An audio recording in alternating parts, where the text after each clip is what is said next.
ఎంఐఎంకు సంబంధించిన ప్రజాప్రతినిధులు, రేపటి భవిష్యత్తుకు పునాదులేసే మా యువ మిత్రులందరికీ కూడా నమస్కారాలు, అభినందనలు.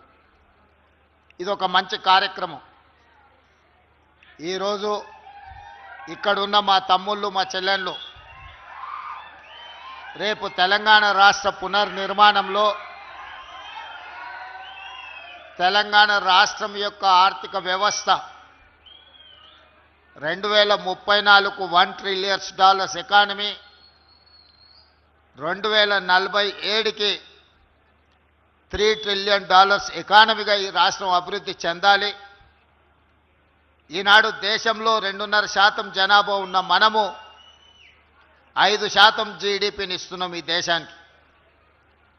రాబోయే రోజుల్లో ఈ 5%ని 10%కి పెంచే విధంగా తెలంగాణ రాష్ట్రాన్ని అభివృద్ధి పదం వైపు నడిపించాలని, ముఖ్యంగా ఈ రాష్ట్రాన్ని అభివృద్ధి పదం వైపు నడిపించాలి అంటే చదువుతో పాటు ఈ విద్యార్థులకు సాంకేతిక నైపుణ్యాన్ని నేర్పించాలి అనేదే తెలంగాణ రాష్ట్ర ప్రభుత్వం యొక్క లక్ష్యం.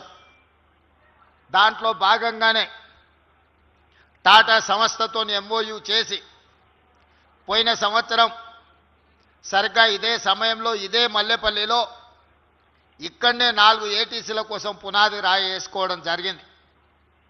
ఆ రోజు కొంతమంది విమర్శించారు, ఇది పునాది రాళ్లలాగానే మిగిలిపోతాయని. ఆనాడు నేను చెప్పిన తెలంగాణ రాష్ట్రంలో లేదా ఆనాడు ఉమ్మడి రాష్ట్రంలో మొట్టమొదట 1956లో ఐటీఐలను ప్రారంభించడం జరిగింది. ఇండస్ట్రియల్ ట్రైనింగ్ ఇన్స్టిట్యూట్ ఉమ్మడి ఆంధ్రప్రదేశ్లో మొట్టమొదటిది 1956లో ప్రారంభించారు. ఆ తర్వాత కాలక్రమేణా తెలంగాణ రాష్ట్రంలో 65 ఐటీఐలుగా ఇవన్నీ పెరుగుతూ వచ్చినాయి. ఒకప్పుడు ఐటీఐలో చదువుకున్న వాళ్ళకు, శిక్షణ పొందిన వాళ్ళకు కొంతమేరకు ఉద్యోగాలు వచ్చేవి. కాలక్రమేణా అక్కడ నేర్పిస్తున్న సాంకేతిక నైపుణ్యానికి సమాజంలో అవసరాలకి సంబంధమే లేకుంటే తెగిపోయింది. ఆ బంధం పూర్తిగా విడిపోయింది. ఏ రోజు ఉమ్మడి రాష్ట్రంలో కానీ ప్రత్యేక తెలంగాణ రాష్ట్రంలో 10 సంవత్సరాలు ఈ గ్రామీణ ప్రాంతాలలో, ముఖ్యంగా తండాలలో, గూడాలలో, మారుమూల పల్లెల్లో ఉన్న పేద రైతులు, కార్మికుల యొక్క పిల్లలు పెద్ద ఉన్నత చదువులు చదువుకోకపోయినా సాంకేతిక శిక్షణ పొంది సాంకేతిక నైపుణ్యాన్ని సాధిస్తే ఆ కుటుంబాలు ఆర్థికంగా నిలదొక్కుని భవిష్యత్తులో బాగుపడడానికి అవకాశం ఉండే. కానీ తెలంగాణ రాష్ట్రంలో ఏ ఒక్కరోజు కూడా ఆనాటి పాలకులు ఈ దిశగా ఆలోచన చేయలే. నేను, మా మిత్రులు శ్రీధర్ బాబు గారు తెలంగాణ రాష్ట్ర పెట్టుబడులను ఆకర్షించడానికి దావోస్కి వెళ్ళినప్పుడు టాటా సంస్థల చైర్మన్ కలవడం జరిగింది. వారితో చర్చించినప్పుడు టాటా ఆటోమొబైల్ ఇండస్ట్రీలో ఎన్నో ఉద్యోగ ఉపాధి అవకాశాలు ఖాళీలు ఉన్నాయి, ఎక్కడ విద్యార్థులు దొరకడం లేదు, మేము ఉద్యోగాలు ఇస్తామన్నా ఆ శిక్షణ ఉన్నవాళ్ళు ఈ దేశంలో, ఈ రాష్ట్రంలో లేరు అని చెప్పి వారు నా దృష్టికి తీసుకురావడం జరిగింది. అప్పుడు వారితో మాట్లాడి ఇమ్మీడియట్గా ఆనాటి అధికారులతో మాట్లాడి ఈ ఐటీఐలు నిర్వీర్యం అయిపోయినాయి కదా, ఈ ఐటీఐలను పునరుద్ధరించాలంటే మనం ఏం చేయాలి అని ఆలోచన చేసి మిత్రుడు శ్రీధర్ బాబు గారు సూచన తీసుకొని ఉప ముఖ్యమంత్రి వర్యులు బట్టి విక్రమార్క గారితో మాట్లాడి ఈ ఐటీఐలను అడ్వాన్స్డ్ టెక్నాలజీ సెంటర్స్గా, ఈరోజు నిజాన్ని మీరు కళ్ళతో చూసిండ్రు, నిజాం మీ కళ్ళతో చూసిందే మీ నమ్మకం. ఆనాడు మేము చెప్పినప్పుడు చాలామంది అనుమానాలు వ్యక్తం చేసి, వేదిక మీద ఉన్న వాళ్ళు మంత్రులే కాదు, ఇక్కడికి వచ్చిన అధికారులు కూడా ఈరోజు ఈ మల్లెపల్లిలో ప్రారంభించిన 4 ఏటీసీలు ఈరోజు ఎంత అద్భుతంగా ఉన్నాయో, పెద్ద కార్పొరేట్ కంపెనీలో కూడా వాళ్ళ కాలేజీలో, వాళ్ళ ఇన్స్టిట్యూట్స్లో లేని ఎక్విప్మెంట్ ఈరోజు ఇక్కడికి వచ్చింది. దీనికి కారణం ఈ 65 ఏటీసీలలో 2400 కోట్ల రూపాయల పెట్టుబడి ఖర్చు అయింది. ఈ 2400 కోట్లు ప్రభుత్వం ఏమైనా ఖర్చు పెట్టిందని మీరు అనుకుంటున్నారేమో. లేదు, ప్రభుత్వం ఖర్చు పెట్టింది కేవలం 300 కోట్ల రూపాయలు మాత్రమే టాటా సంస్థతో నేను మిత్రుడు శ్రీధర్ బాబు మాట్లాడి 2100 కోట్ల రూపాయలు టాటా సంస్థతో ఈరోజు ఖర్చు పెట్టించి ఈరోజు సాధ్యమైంది. సంకల్పం ఉంటే సాధ్యం కానిది ఏంది లేదు, పట్టుదల ఉంటే సాధించలేనిది ఏమీ లేదు. మన దగ్గర డబ్బులు ఉన్నాయా లేవా అనే కంటే మన దగ్గర ఆలోచన ఉందా లేదా, ఆ ఆలోచనలో చిత్తశుద్ధి ఉందా లేదా అనే దాన్ని బట్టి మన నిర్ణయాలు, మన పరిపాలన ముందుకు సాగుతుంది. మా చిత్తశుద్ధికి, మా పరిపాలనకు ఉదాహరణనే ఈరోజు ప్రారంభించుకున్న 65 అడ్వాన్స్డ్ టెక్నాలజీ సెంటర్స్ అని చెప్పి నేను ఈరోజు ఈ వేదిక మీద నుంచి చెప్పదలుచుకున్నా. దాదాపుగా ఈ ఒక్కొక్క ఏటీసీలో 170, 180 మంది, 200 మంది చేరుతున్నారు. 90% ఉద్యోగాలు ఆల్రెడీ చేరి శిక్షణ పొందిన వాళ్ళకు 90% పైగా ఉద్యోగాలు దొరికినాయి. ఇవి సరిపోవు, భవిష్యత్తులో ఇంకా పెంచాలన్న ఆలోచనతోని ఇంకొక 51 ఏటీసీలను ఈరోజు అదనంగా మంజూరు చేసినాం. రాబోయే సంవత్సరంలో ఆ 51ని కూడా పూర్తి చేసి తెలంగాణ రాష్ట్రంలో 116 అడ్వాన్స్డ్ టెక్నాలజీ సెంటర్ల ద్వారా నిరుద్యోగ తెలంగాణ యువతకు శిక్షణ ఇప్పించడం, వాళ్లకు ఉద్యోగ ఉపాధి అవకాశం కల్పించడమే లక్ష్యంగా ఈరోజు ప్రభుత్వం పనిచేస్తుంది. మిత్రులారా, నిరుద్యోగ సోదరులారా, ఆలోచన చేయండి. తెలంగాణ రాష్ట్రంలో ఈనాడు 178 ఇంజనీరింగ్ కాలేజీలు ఉన్నాయి. ప్రతి సంవత్సరం 1,10,000 మంది ఇంజనీరింగ్ స్టూడెంట్స్, ఇంజనీరింగ్ గ్రాడ్యుయేట్స్గా పట్టా తీసుకొని బయటకు వస్తున్నారు. వాళ్ళ తల్లిదండ్రుల బాధ, ఆ విద్యార్థుల యొక్క ఆలోచన చూస్తే మన వ్యవస్థ ఎంత దెబ్బతినిపోయిందో నాకు అర్థమవుతుంది. కొడంగల్ నియోజకవర్గం నుంచి, ఇతర ప్రాంతాల నుంచి తల్లిదండ్రులు వస్తారు. సార్, మా పిల్లగాడు ఇంజనీరింగ్ చదువుకున్నాడు, నౌకరీ ఇప్పియని. ఎక్కడొస్తాయని ఆ పిల్లగాడిని అడిగితే వాడికి ఉద్యోగం ఎక్కడొస్తుందో వాడికి తెలియదు. పోనీ అప్లికేషన్ రాయరా అంటే వాడికి అప్లికేషన్ రాయడానికి వస్తలేదు. మరి ఎట్లనే ఇట్లా అంటే, ఇక నువ్వే ఎత్తుకు సార్, ఏంటన్న నౌకరీ, నువ్వే నౌకరీ పెట్టి సార్, నువ్వే అప్లికేషన్ రాసుకో సార్, నువ్వు ముఖ్యమంత్రి కదా అని వాళ్ళ తల్లిదండ్రులు అంటారు. ఎవరైనా ప్రైవేట్ కార్పొరేట్ కంపెనీ ఒక వ్యక్తిని తీసుకుంటున్నాడంటే ₹1 జీతం ఇస్తే 10 రూపాయలు సంపాదించుకోవాలని వాళ్ళు ఉద్యోగం ఇస్తారు తప్ప, ముఖ్యమంత్రి చెప్పిండానో, ఐటీ మంత్రి శ్రీధర్ బాబు గారు చెప్పిండానో ఈరోజు అట్లా ఉద్యోగాలు ఇచ్చే అవకాశాలు లేవు. మీకు ఏదైనా ఉంటే మీ గ్రామంలో స్కూల్ బిల్డింగ్ కావాలంటే మేము కట్టిస్తాం కానీ, లేదో దేవాలయం కావాలంటే సాయం చేస్తాం కానీ, అర్హత లేని వాళ్లకు చిన్న ఉద్యోగం కూడా మేము ఇవ్వము అని చెప్పి ఈరోజు ప్రైవేట్ కార్పొరేట్ కంపెనీలన్నీ స్పష్టంగా చెబుతున్నాయి. అందుకే పేరుకే ఇంజనీరింగ్ పట్టా, ఆ ఇంజనీరింగ్ పట్టా సాంకేతిక నైపుణ్యం లేకపోతే నాలుక గీసుకోవడానికి కూడా ఉపయోగం లేని పరిస్థితులు ఈరోజు సమాజంలో ఉత్పన్నమైనవి. అందుకే ఆలోచన చేయండి అని చెప్పి మా యువతకు చెప్తున్నా. అందుకే ఈరోజు తెలంగాణ గవర్నమెంట్ ఫోకస్ చేస్తున్నది. ఈ అడ్వాన్స్ టెక్నాలజీ సెంటర్లను, స్కిల్ యూనివర్సిటీని, స్పోర్ట్స్ యూనివర్సిటీని ఇవన్నీ ఎందుకు ప్రారంభిస్తున్నామంటే మట్టిలో మాణిక్యాలను వెలికి తీయాలి, తెలంగాణ సమాజంలో ఉన్న చైతన్యాన్ని సానపట్టాలి, వాళ్ళ జీవితాలను తీర్చిదిద్దాలన్నదే మా ప్రభుత్వం యొక్క ఆలోచన. ఈ తెలంగాణ రాష్ట్ర సాధననే అక్కడ కూర్చున్న నిరుద్యోగ యువత పోరాటం వల్ల వచ్చింది. వాళ్ళ ఆకాంక్షలు, వాళ్ళ భవిష్యత్తు బాగుంటుంది, ఉద్యోగ ఉపాధి అవకాశాలు వస్తాయని. పాలకుల నిర్లక్ష్యం వల్ల 10 సంవత్సరాలు ఏది జరగలే. కానీ ఈనాడు మీ సోదరుడు మీలో నుంచే ఒక 20 సంవత్సరాలు వెనకపోతే మీలాకనే నేను కూడా అక్కడ కూర్చున్నవాడినే. 2006 కంటే ముందు నేను కూడా మీలా పెద్ద నాయకులు సమావేశాలు పెడితే వేదిక ముందు మీలాగా ప్రేక్షకుడుగా కూర్చున్నోనే. కానీ అక్కడి నుంచి ఇక్కడికి వచ్చినా అంటే నిరంతరం కష్టపడి పనిచేయడం వల్ల, మీరందరూ ఆశీర్వదించే అవకాశం ఇవ్వడం వల్ల. అందుకే ఈరోజు మీరందరూ డిగ్రీ గురించి ఆలోచన చేయకండి, మీకు వచ్చిన సాంకేతిక నైపుణ్యం గురించి ఆలోచన చేయండి. ఇవాళ నేను మాట ఇస్తున్నా మీకు, నేను south Korea, Japan, Taiwan, Germany లాంటి దేశాలు చాలా వాటితో మాట్లాడినా, రష్యా లాంటి దేశాలతో మాట్లాడినాం, వెళ్ళి చూసి వచ్చినాం. లక్షలాది ఉద్యోగ ఉపాధి అవకాశాలు ఉన్నాయి. అమెరికా ఒక్కటే కాదు, విదేశీ ఉద్యోగాలు. అమెరికాకి వెళ్ళాలంటే ఇంజనీరింగ్లో ఐటీ చదువుకొని ఉండాలని గతంలో మనకున్న పరిస్థితి. ఇవాళ ఇంజనీరింగ్ చదువుకోకపోతే ఐటీ రాకపోతే ఉద్యోగమే రాదు అన్న ఒక అపోహలలో మనం బతుకుతున్నాం. అది తప్పు. టామ్కామ్ అని మన రాష్ట్ర ప్రభుత్వం నుంచి ఒక సంస్థను ఏర్పాటు చేసి జపాన్కి పంపిస్తే, నేను జపాన్ పర్యటన పోయినప్పుడు పిల్లలు వచ్చి కలిసిండ్రు. ఏమైనా మీరు ఇక్కడ ఉన్నారంటే, మీ ప్రభుత్వం మమ్మల్ని ఇక్కడికి పంపించింది సార్, నేను 3 లక్షల రూపాయల జీతంతో జపాన్లో ఉద్యోగం చేస్తున్నా సార్ అని చెప్పిండు. 40 మంది వచ్చి కలిసిండ్రు. నాకు చాలా సంతోషమైంది. దేశంలో మన ఊరి పిల్లలు, మన పిల్లలు మన ప్రభుత్వం పంపిస్తే జపాన్లో కూడా ఉద్యోగాలు సాధించిందని. ఇవాళ ఈ అడ్వాన్స్ టెక్నాలజీ సెంటర్లలో ట్రైనింగ్ పొందుతున్న వాళ్ళకి నేను ఒకటే మాట ఇవ్వదలుచుకున్నాను. పని నేర్చుకోండి, ఫోకస్ పెట్టండి.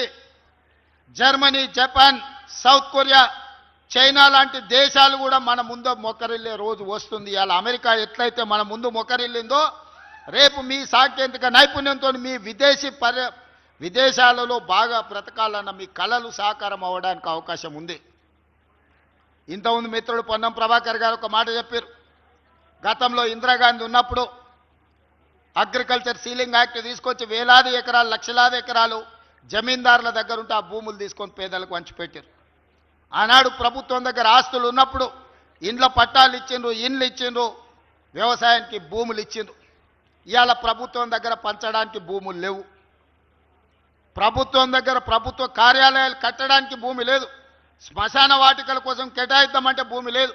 ఇక పేదలకు భూమి ఇవ్వడం అనేది, పేదరికాన్ని నిర్మూలించడానికి భూములు ఇవ్వాలంటే అసాధ్యమైన పని. మరి పేదరికాన్ని ఎట్లా నిర్మూలించాలి, ఇది ఆలోచన చేయాలి. అందుకే నేను మన ఉస్మానియా యూనివర్సిటీలో చెప్పిన, చదువు ఒక్కటే పేదరికాన్ని రూపుమాపుతుంది, సమాజంలో ఉన్న అసమానతలను రూపుమాపుతుంది. ఇవాళ మీరు చదువుకొని బాగుపడి ఉద్యోగాన్ని సాధిస్తే సమాజం మిమ్మల్ని గౌరవిస్తుంది, సమాజం మిమ్మల్ని ఆహ్వానిస్తుంది, సమాజంలో, సంఘంలో మీ గుర్తింపు పెరుగుతుంది. చదువు ఒక్కటే మీ తలరాతను మారుస్తుంది. సాంకేతిక నైపుణ్యం ఒక్కటే మీ తలరాతను మారుస్తుంది. మీ తలరాతలు మారాలి అంటే అది మీ చేతుల్లోనే ఉంది. ఈ ప్రభుత్వం మీకు అవకాశాలు ఇస్తుంది. ఈ ప్రభుత్వం మీకు వసతులు ఏర్పాటు చేస్తుంది. ఈ ప్రభుత్వం ఇచ్చే అవకాశాలను వినియోగించుకోండి.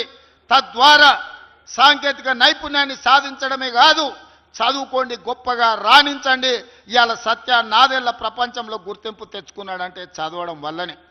చదువు లేకపోతే, సాంకేతిక నైపుణ్యం మనలో లేకపోతే ఈరోజు ఎందుకు గొరగాకుండా పోతాం. ఈ మధ్యకాలంలో గంజాయి కేసులు మేము పట్టుకుంటున్నాం. చెప్పడానికి బాధగా ఉంది.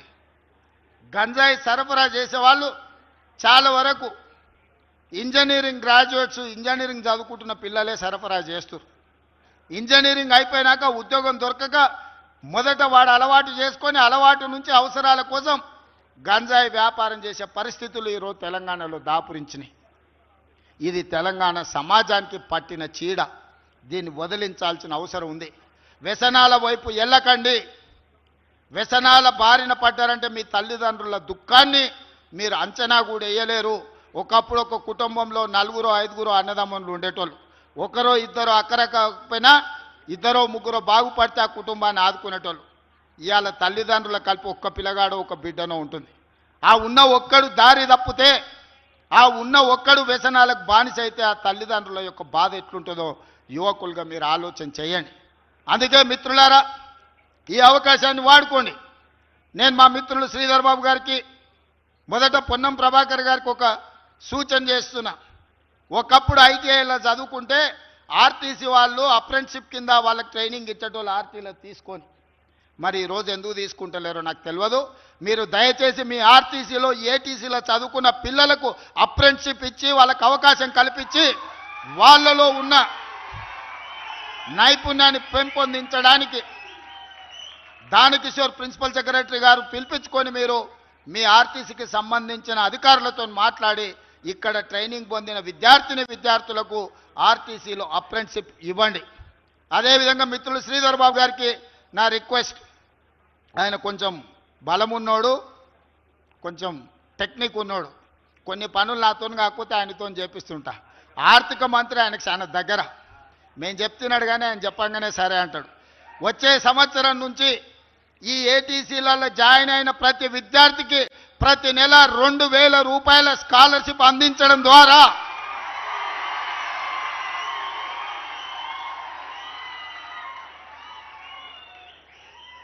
ఏటీసీలో ఏ గ్రామీణ ప్రాంతాలకు సంబంధించిన పట్టణంలో పేదలకు సంబంధించిన పిల్లలు ఈ అడ్వాన్స్డ్ టెక్నాలజీ సెంటర్లలో జాయిన్ అవుతారో ప్రతి నెల 2,000 రూపాయలు వాళ్ళకి స్టైపెండ్ కింద ఇప్పించండి.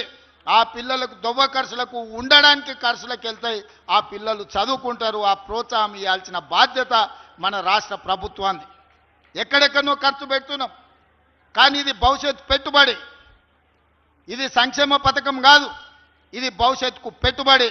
మీరు ఎట్లయినా ఆర్థిక మంత్రి గారిని ఒప్పించి ప్రతి నెల ఏటీసీలో చేరే ప్రతి విద్యార్థికి వచ్చే అకాడమిక్ ఇయర్లో 2,000 రూపాయలు ప్రతి విద్యార్థికి ఇచ్చేటట్టుగా మీరు నాకు మద్దతుగా మీరే ముందుండి దీన్ని పరిష్కరించాల్సిందిగా మీకు విజ్ఞప్తి చేస్తున్నా.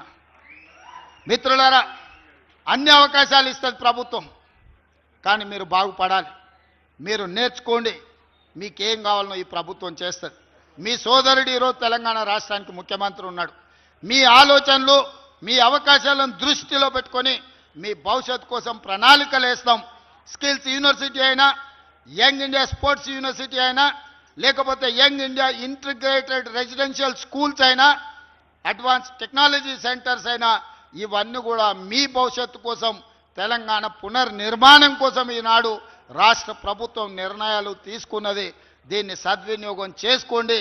భవిష్యత్తుకి వారధులుగా అవుతారు. జపాన్తో కూడా మనం ఒప్పందం చేసుకున్నాం. జపనీస్ లాంగ్వేజ్ నేర్పడానికి ఈనాడు జపాన్ నుంచి మనకు టీచర్స్ వస్తారు. ఇక్కడ పిల్లలు జర్మన్ లాంగ్వేజ్ నేర్చుకోవాలన్నా, జపనీస్ లాంగ్వేజ్ నేర్చుకోవాలన్నా, ఇతర దేశాలకు సంబంధించిన ఉద్యోగ రష్యాలో ఇప్పుడు 30,000 ఉద్యోగ అవకాశ ఖాళీలు ఈరోజు మనల్ని అడుగుతారు.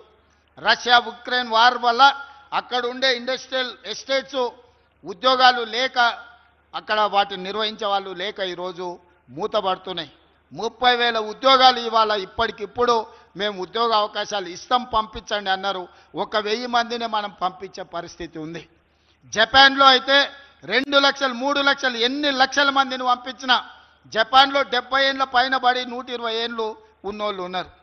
వాడు తండ్రి వ్యాపారం చేస్తా తండ్రికి 100 ఏళ్ళు వచ్చేవరకల్లా కొడుకు 70 ఏళ్ళు వచ్చినాయి. తండ్రి వ్యాపారం కొడుకు తీసుకోలేదు, ఆయన కొత్త వ్యాపారం పెట్టుకున్నాడు. ఇప్పుడు తండ్రి రిటైర్ అయ్యి కొడుకు ఇద్దామంటే కొడుకు అది తీసుకుంటలేడు. నాకెందుకని, నేను ఆల్రెడీ లైఫ్లో సెట్ అయిపోయినాను. ఆ 100 సంవత్సరాల తండ్రి నవ యువకుల కోసం చూస్తున్నారు. ఎవరైనా మీ దేశంలో భారతీయులు, ముఖ్యంగా తెలంగాణ యువకులు ఉంటే మా వ్యాపారాలు ఇచ్చి వాళ్ళకి నైపుణ్యాన్ని నేర్పిస్తాం, మీరు జపాన్కి పంపించండి అని చెప్పి ఈరోజు జపాన్లో మనల్ని అడుగుతున్నారు. ఇట్లాంటి అవకాశాలు ఉన్నాయి. అమెరికాకు పోలేకపోతే వచ్చే నష్టం ఏం లేదు.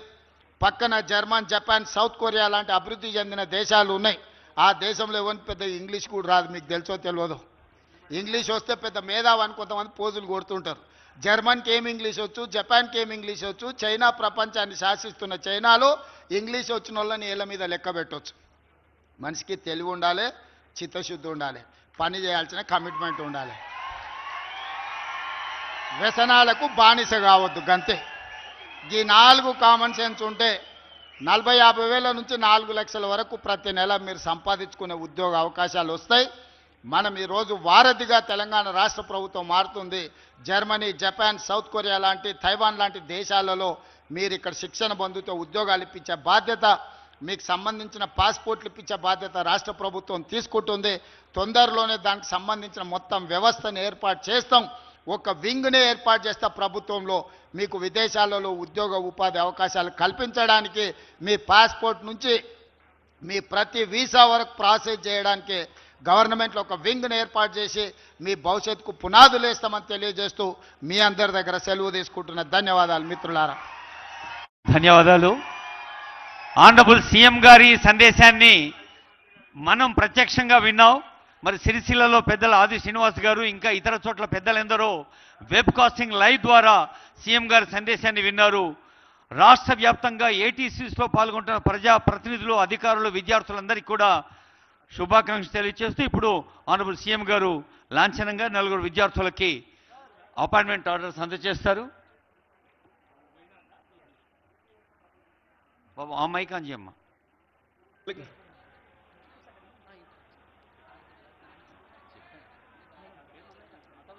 టాటా టెక్నాలజీకి సంబంధించి ఈరోజు మన దగ్గర పవన్ కుమార్ బన్గారే గారు ఉన్నారు. వారిని ముఖ్యమంత్రి గారు ఇప్పుడు సన్మానిస్తారు. ఇందాకే ఆనరబుల్ సీఎం చెప్పారు, honourable minister for IT Sridhar Babu గారు, సీఎం గారు, ఇతర పెద్దలందరూ టాటాను వారు పవన్ బంగారియా గారు టాటా సంస్థ ప్రతినిధి, మరి